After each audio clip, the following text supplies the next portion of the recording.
On Saturday, my administration helped broker a full and immediate ceasefire, I think a permanent one, between India and Pakistan, ending a dangerous conflict of two nations with lots of nuclear weapons. And they were going at it hot and heavy, and it was seemingly not going to stop.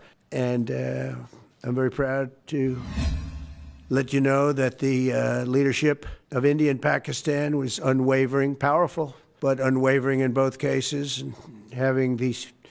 They really were, from the standpoint of having the strength and the wisdom and fortitude to fully know and to understand the gravity of the situation. And we helped a lot. And we helped also with trade. I said, come on, we're going to do a lot of trade with you guys. Let's stop it. Let's stop it. If you stop it, we're doing trade. If you don't stop it, we're not going to do any trade. People have never really used trade the way I used it. That I can tell you. And all of a sudden they said, I think we're going to stop. And they have. And they did it for a lot of reasons, but trade is a big one. We're going to do a lot of trade with Pakistan. We're going to do a lot of trade with India. We're negotiating with India right now. We're going to be soon negotiating with Pakistan. And we stopped the nuclear conflict. I think it could have been a bad nuclear war.